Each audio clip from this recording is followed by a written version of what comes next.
Welcome back. Last time जो हमारा topic था वो था गैसेस एक्सचेंज इन प्लांट्स। तो आज हमारा टॉपिक है गैसेस एक्सचेंज इन एनिमल्स।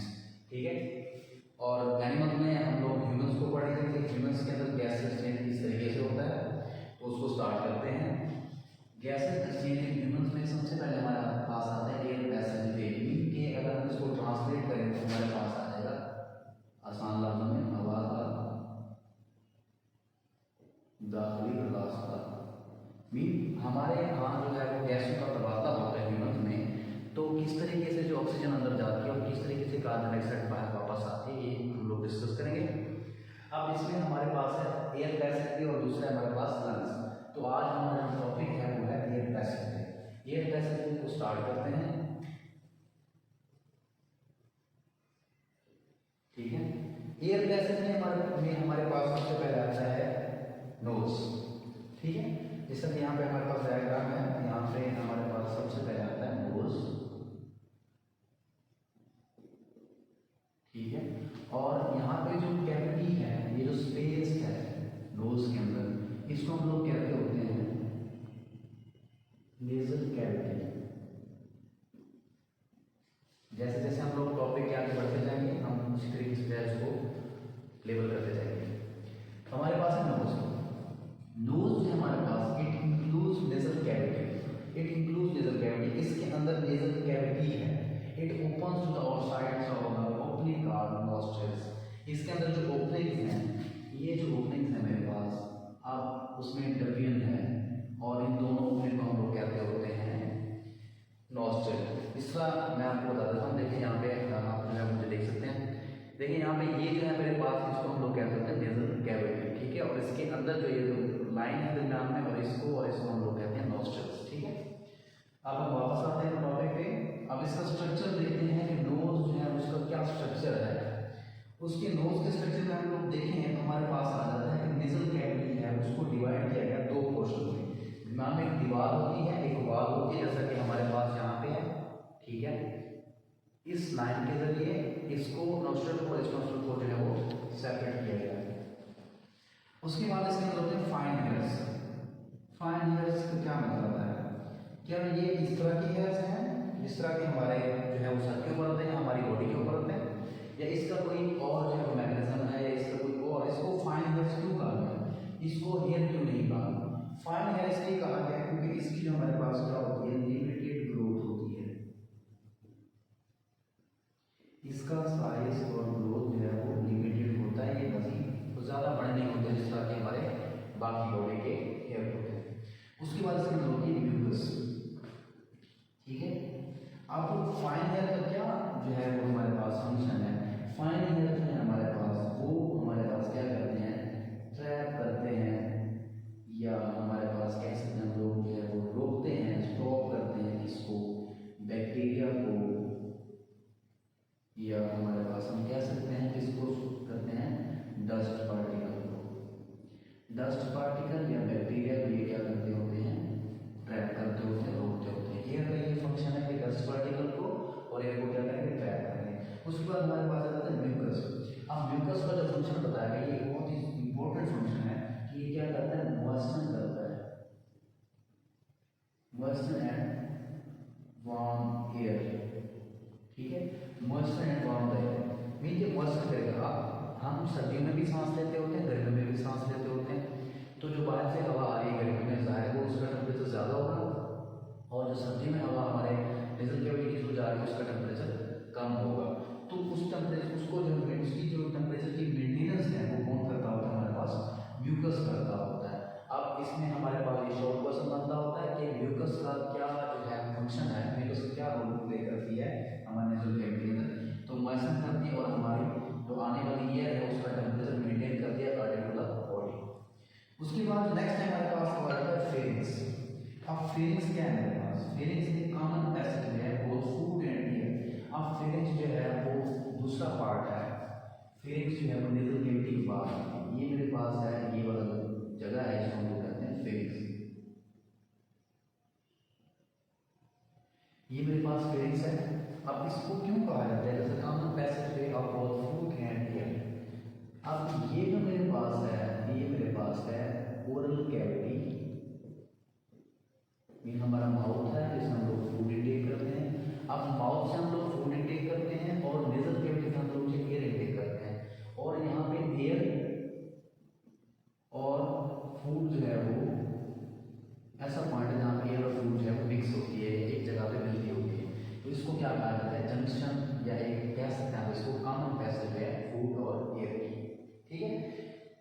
ये हमारे पास है। उसके बाद हमारे पास आता है ग्लोटिस। अब ग्लोटिस क्या है? ग्लोटिस जो हमारे पास है वो है नैरो ओपनिंग है हमारे पास, नैरो ओपनिंग। ये बहुत ही तंग जो है ओपनिंग है, जो कि किसके बाद आती है? फेरिंग्स के बाद, और आगे कहाँ लेके जाती है? लीड्स करती है, लेके जाती है टूवर्ड्स लेरिंग्स। ठीक है, फेरिंग्स से हमारे पास ये लेरिंग्स को लीड्स करती होगी। ठीक है, अब ये जो पोर्शन है ये फेरिंग्स है, फेरिंग्स के बाद ये जो मेरे पास पोर्शन है ये है मेरे पास लेरिंग्स। ठीक है, और ये जो है मेरे पास ये ओपनिंग जो है मेरे पास ये क्या है? ग्लोटिस। ठीक है, इस ओपनिंग को हम लोग क्या कहते हैं? ग्लोटिस। ये वो पोर्शन है जहाँ से हमारे पास क्या होता है? यहाँ से हमारे पास एयर एंटर होती है, और इसके जो behind the glottis, behind the tracking हमारे पास वो लाई करती है इस फिगर्स, जो कि एलिमेंट्री कैनाल का हिस्सा है। 9th में आप लोग पढ़ चुके हैं एलिमेंट्री कैनाल का हिस्सा, और ये फूड लेके जाती है आपके स्टमक के अंदर। ठीक है, अब हमारे पास एक इम्पोर्टेंट शॉर्ट क्वेश्चन है, बहुत ज़्यादा इम्पोर्टेंट शॉर्ट क्वेश्चन है, कई मरतबा बोर्ड में रिपीट हो चुका है कि एपिग्लोटिस क्या है? What is epiglottis? अब एपिग्लोटिस के बारे में कहा जाता है the glottis guarded by flap of tissue. यहाँ पे जो है हमारे पास एक इस तरह से फ्लैप बना हुआ है, लिड बना हुआ है, इस तरह से टिश्यू है। ठीक है, जो ओपन भी हो जाता है और क्लोज भी हो जाता है। अगर मैं आपको बताऊं तो इस तरह से होगा कि इस तरह ये हैंड है, यहाँ पे जो मैंने आपने हाथ का किया हुआ है, यहाँ पे जो ये है ये मेरे पास है ग्लोटिस, और ये मेरे पास इस तरीके से है फ्लैप ऑफ टिश्यू है, जो कि इसके ऊपर आया हुआ है ग्लोटिस के ऊपर। अब इसको कहते होते हैं हम लोग एपिग्लोटिस। अब ये क्या करता होता है? जब हमारे पास हवा में जाना होता है, नेजल कैविटी से आना होता है और वो जाकर होती है हमारे लंग्स की तरफ, तो ये ऐसे ऊपर होती है और एयर जो है ऐसे इंटर हो जाती है। अदरवाइज जब फूड आती है तो यहाँ पे आती है और वो इस तरीके से इस साइड पे चली जाती है, यहाँ पे इस फिगर्स के अंदर। इस तरीके से ज़्यादातर हमारे अंदर ये नियमन रखिए कि हमारे अंदर गैसेस और फूड का जो है वो सेपरेट सिस्टम है। ठीक है, ग्लोटिस हो गया जो इम्पोर्टेंट शॉर्ट क्वेश्चन था।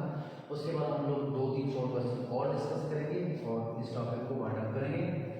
ठीक है जी, अब हमारे पास ग्लोटिस के बाद आ जाता है लेरिंग्स। जैसा कि हमने कहा कि ग्लोटिस के बाद क्या आता है? लेरिंग्स आता है।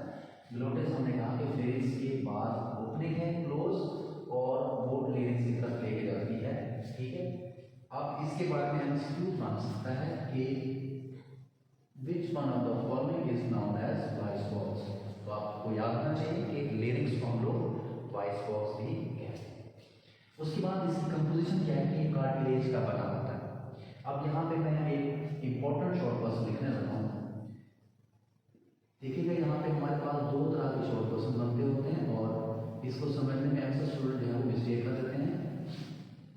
How sound is produced. Sound किस तरह प्रोड्यूस होता है?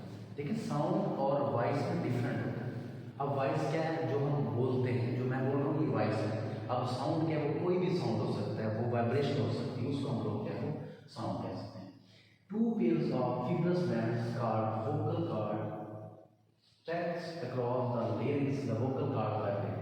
अब vocal cord कहाँ पे होते हैं हमारे पास? vocal cord पे हमारे पास larynx में। अगर इस पोर्शन को, ये जो पोर्शन आपको नजर आ रहा होगा, ये जिसको एडम्स एप्पल भी कहते हैं, और ये जो कुछ लोगों का ये जो है वो रेज्ड होता है, उभरा हुआ होता है, इसको इसका स्ट्रक्चर हम लोग यहाँ पे ड्रा कर लेते हैं, यहाँ पे इधर ड्रा कर लेते हैं। ये हमारे पास कुछ इस तरीके से होता है, इसको हम लोग क्या करते हैं? Voice box. ठीक है, अब इसमें क्या कह रहा है वो आपसे?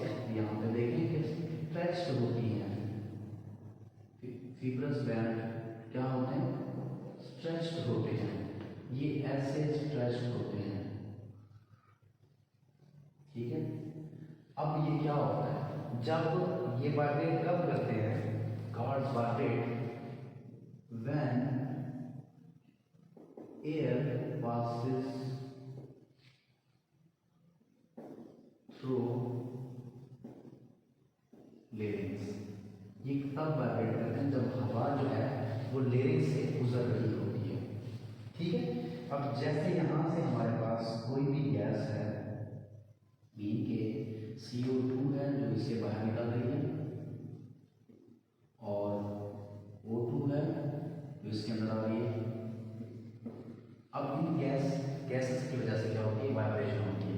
एक और चीज़ जो मैं आप लोगों को एक्स्ट्रा बताना चाहूँगा वो ये है कि आप लोगों के माइंड में ये भी आएगा, किसी बच्चे के माइंड में आ सकता है कि इनमें से कौन सी गैस है जिसके आने या जाने की वजह से वाइब्रेशन होती है। तो याद रखिए हमेशा कार्बन डाइऑक्साइड के बाहर आने की वजह से वाइब्रेशन होती है।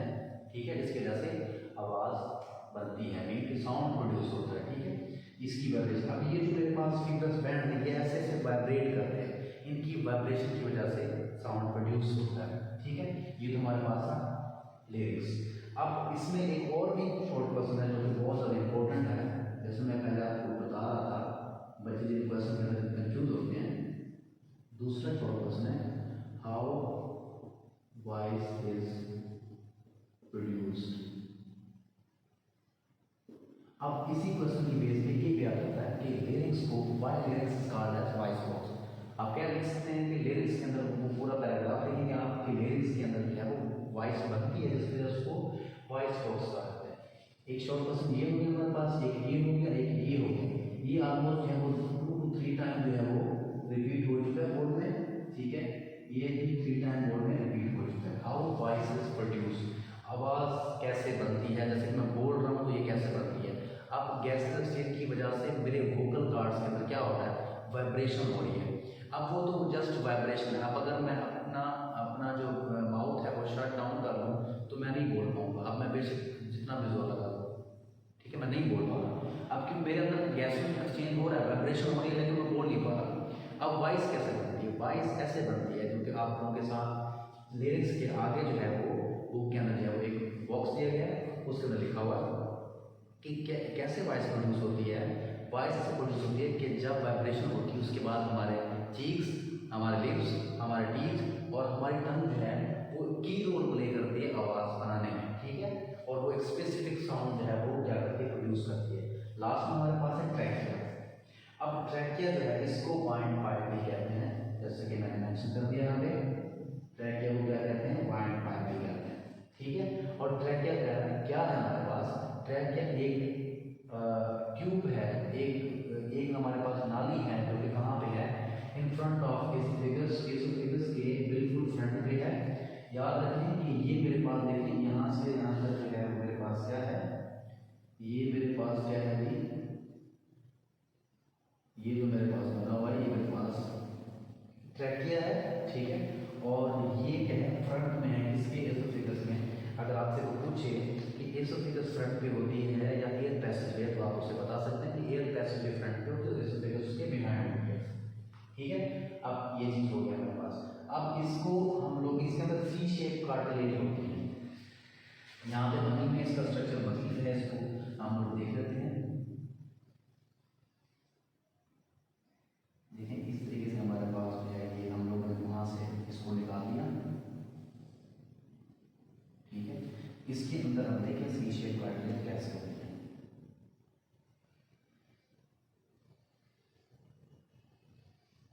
अब इस तरह जो है वो हमें सी शेप बनाई हुई है, जिसकी वजह से क्या है, इसको सी शेप कार्टिलेज कहते हैं। और यहाँ पे मेरे पास जो है ये जो है मेरे पास एसोफेगस है। ठीक है, ये सी शेप उसके अंदर कार्टिलेज है। और ये इसके अलावा एक और भी इसके अंदर एमसीक्यूज आता है कि इसकी लेंथ कितनी है, तो इसकी लेंथ है 12 सेंटीमीटर।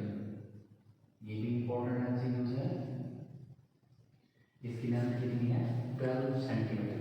अब इसका फंक्शन क्या है, इसके अंदर जो कार्टिलेज है सी शेप कार्टिलेज, उसका क्या फंक्शन है, it prevent trachea from collapsing when, ये कब कोलैप्स करने से बचाएगी, when there is no air in it, जब इसके अंदर कोई गैस, कोई एयर, कोई हवा नहीं होगी, मतलब ऑक्सीजन या कार्बन डाइऑक्साइड नहीं होगी, तो इसको कोलैप्स होने से बचाएगी। लेकिन सी शेप कार्टिलेज है तो ये उसको कोलैप्स होने से बचाएगी। बिल्कुल इसी तरह से जैसे हमारी बॉल पॉइंट के अंदर स्प्रिंग होता है, उसके अंदर इस तरह से शीशे काट लेते हैं, उनको इसको कोलैप्स होने से बचाते हैं जब उसके अंदर हवा नहीं होती। ठीक है, ये था हमारा टॉपिक। नेक्स्ट टॉपिक होगा लंग्स हमारा, और इसका जो बाकी जो रिमेनिंग कोर्स है वो इंशाल्लाह कल डिस्कस करेंगे। इसके अलावा अगर इस टॉपिक के हवाले से किसी के बच्चे के माइंड में कोई क्वेश्चन हो तो वो पूछ सकता है। अल्लाह हाफिज़।